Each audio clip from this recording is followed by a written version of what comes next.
So today we're here to talk a little bit about just skin cancer. And I want to first ask you, like, how common is skin cancer here in Texas? Skin cancer is the number one most common cancer in the entire country, actually. Over 2 million cases are diagnosed every year. Oh, wow. And why is it so common? Well, one, we have a lot.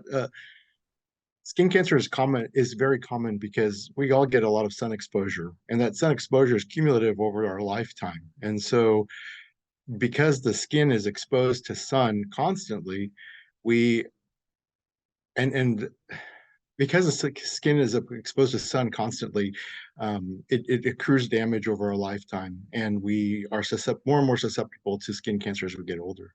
Got it. Is there like a specific area that people usually get like skin cancer in, like their face, or I don't know, just out of curiosity?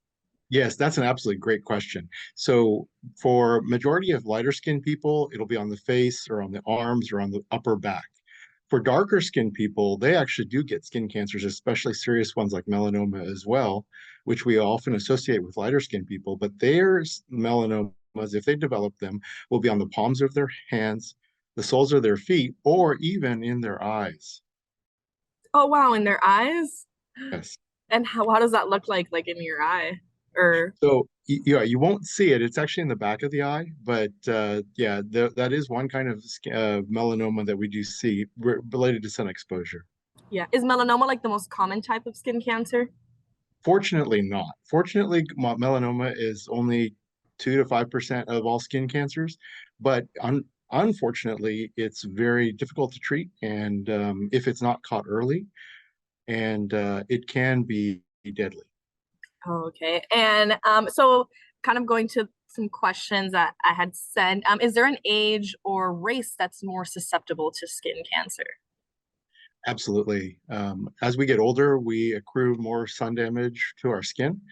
And so the older individuals are more likely to develop skin cancer. The highest risk individuals have pale and ivory skin, light colored hair, light colored eyes, freckles, and people that sunburn easily are at highest risk for serious skin cancers. And what makes light colored or pale people I don't know, I guess easier for them to get skin cancer? Like what about their skin? Sure. So the differences between light skinned individuals and darker skinned individuals is the amount of melanin in their skin. The darker skin you have, the more melanin you produce, and melanin protects us from the damaging effects of ultraviolet radiation, UVA and UVB. Got it. And then so I guess so a common misconception or something that I've heard like, among like my black friends, they say like, oh, I don't have to wear sunblock because I'm dark skinned. Like, is that something that is accurate? I know you said that they have higher melanin, so it's like less chances, I guess, for them to get skin cancer. But what do you think about them saying that they don't have to wear sunblock? What they're saying is partially true, but the way I would look at it is we're all at risk for skin cancer. It's just there is a difference in where the skin cancer presents and where we accrue that damage. Melanin does protect the skin from UV damage, but in darker skin people, they're more likely to develop skin cancers if they have significant sun exposure in the palms of their feet, the palms of their hands or the soles of their feet. Okay, that's usually where they get it because it's like where um, the lighter parts of their skin are, right? Absolutely. Oh, okay, interesting. But they should work sunblock, right? They, they should. I encourage all patients to wear sunblock. Um, if you're lighter skinned, it's more important and you should apply it more frequently. And what I mean by that is if you are going to be outside exposed to sun, every hour would be a good frequency, but that's also dependent on how active you'll be outside, if you'll be sweating or if you'll be swimming, because all of those activities would make the sunblock or sunscreen. We actually don't use the term sunblock anymore, but sunscreen, it makes it less effective over time because it washes off the skin. And so for individuals that are higher risk, we would want them to reapply frequently, and we would want them to avoid sun exposure, especially during the times of the day where there's most sun intensity, such as 10 a.m. to 4 p.m. That's when there's the most sentences. Okay, and okay, so I don't know if you heard of this term, like the base tan. I guess it's like a thing going around social media, and people say that if they get a base tan, it'll like protect their skin if they go out in the sun. So I don't know if you can kind of like talk a little bit about, I don't know if you've like heard about that and talk a little bit about kind of what that is and why it's true or not true that it'll protect them from the sun. Absolutely. That's a great question because I know that people talk about base tanning. And base tanning means getting exposed to a minimal amount of sunlight to increase the amount of melanin in your skin. The problem with base tanning is that we can't measure how much protection it confers. And I don't think it confers enough protection to make much of a difference to change our recommendations. So for lighter skinned people, I would still recommend using a SPF 30 or higher sunscreen, and also frequently reapplying, especially if you're outdoors and active.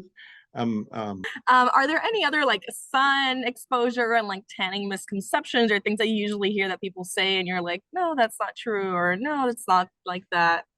Yeah. Absolutely. I know there's a belief that tanning in a tanning salon is safer. It's actually not. Patients are just being, or individuals are just being exposed to UV radiation and from an artificial source and not from the sun. But it causes the same damage and it causes the same issues with the skin. UVA and UVB radiation causes not only skin cancers, but with significant exposure over a long period of time, they also cause wrinkling and aging of the skin. And those are things that we all want to avoid. And is there like, I mean, the sun is like pretty harmful. So is there like a safe way that you can tan? Yes, if you want a little more color to your skin, which a lot of people do want, especially when we get to the summertime or during holidays, the best coloring agents would be a lotion type tanning product. I would avoid aerosols. I would avoid sprays because you can inhale some of that. I would also, in terms of using sunscreens as well, it brings up a good related topic. I would use a lotion type sunscreen because they provide better coverage and more reliable coverage to the skin. Is there anything else you might want to add or say about that topic, especially now going into the summer? Anything else you think is important or common questions that you maybe get asked? Yes, people ask about sun exposure and what the minimal amount of sun exposure they should get because sun exposure is good for us. It helps increase our vitamin D. It helps release some endorphins. And for most people, 10 to 15 minutes of sun exposure would be good, maybe half an hour for darker skin people. Generally, we want to avoid sun exposure during the hottest times of the day where there's the most sun intensity. We recommend that people wear clothing that covers their arms and legs. You wear a wide brim hat that covers your face, head, ears, and neck. Use a sunscreen that is SPF 30 or higher, and that also blocks both UVA and UVB. And generally speaking, we recommend mineral-based sunscreens and not the other chemicals. Mineral-based tend to be less harmful to the body. They're not absorbed, but they also provide good coverage. Darker skinned people or people that have more melanin in their skin, they do take longer to produce the vitamin D. And so they do need a little bit more sun exposure. And what I recommend to patients in general is I recommend everybody go out for a walk 30 minutes a day in the early morning hours or in the late evening hours. And especially in Texas when the temperature gets so hot, those are the only times you can be outside comfortably. But that's good for the spirit and the soul and also to get some vitamin D. For sure. All right. Any last couple of thoughts or anything else? No, I think we covered just about oh, there's one other thing. Even though melanoma is a very rare kind of skin cancer, it is a very serious skin cancer. And what we like to recommend to patients is to follow this.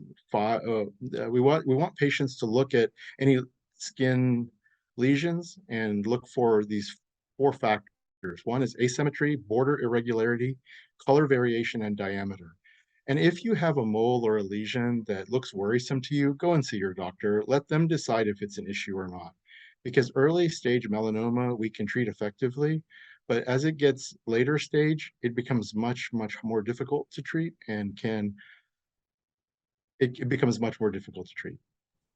Yeah, and then for other skin cancers also, like is that the easiest way? Is there any other way that people usually know that they have skin cancer aside from just seeing it?